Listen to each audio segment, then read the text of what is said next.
Cinco de Mayo Monday, but the rain is going to be returning later in the week. I'll have details coming up.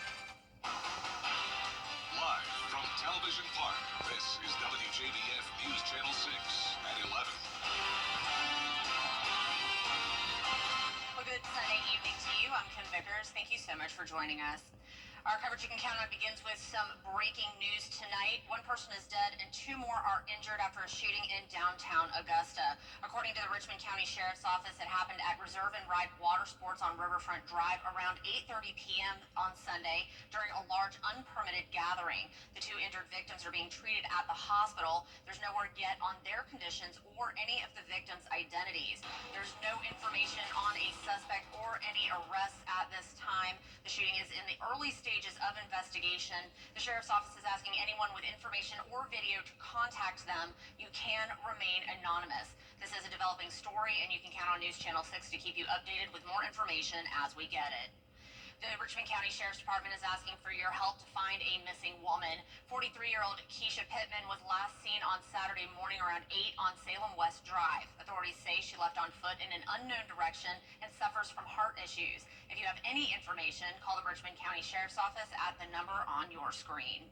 And today, Fort Eisenhower enacted security measures after receiving threatening messages to the post exchange. Fort Eisenhower closed access to the post and issued a shelter-in-place to nearby activities, including Candlewood Suites. The Department of Emergency Services issued an all-clear around 2:45 after the threat was found to be not credible. The incident is still under investigation. And we're learning more tonight about that police presence at Champion's Retreat on Saturday. A spokesperson for the Columbia County Sheriff's Office says a DoorDash driver argued with a guard at Champion's Retreat, pulling a knife after being told he was in the wrong lane. The driver later entered the neighborhood, delivered the food, and was arrested at home that night. No one was hurt. We'll have more details as soon as they are available. The town of Dunbarton in Barnwell County was one of 7 towns whose residents were displaced by the Savannah River Project in the early 1950s. Hannah McDonald attended the annual reunion held for the members of Dunbarton.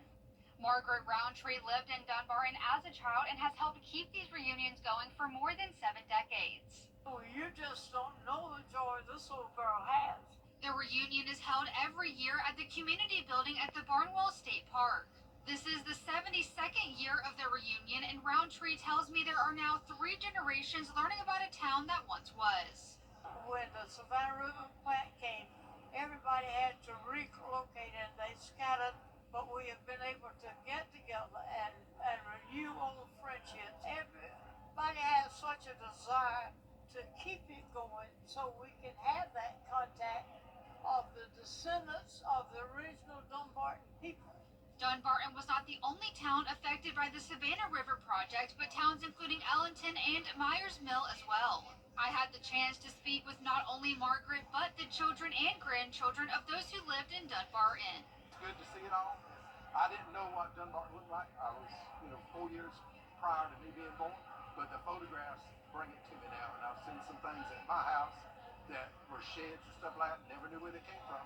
People moved out of Dunbarton because you can see them in the photographs of some of the houses and stuff. They had pictures of every house that was in the town, as well as old yearbooks, newspaper articles, and pictures. Roundtree was 20 years old when she and her family were moved out of the town.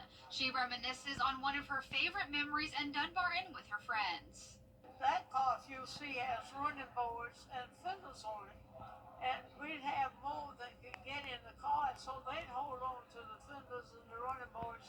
And we'd drive out to where was Calder's Pond, and we would roast weenies and have hot dogs and sometimes called peanuts. The SRS site now covers over 300 square miles across towns including Aiken, Allendale, and Barnwell. Roundtree has continued these reunions in honor of those who lived in Dunbarton and their ancestors. In Blackville, Hannah McDonald, WJBF News Channel 6. Well, meteorologist Miller Hyde joining us now with a quick first check of your forecast. Miller, it feels like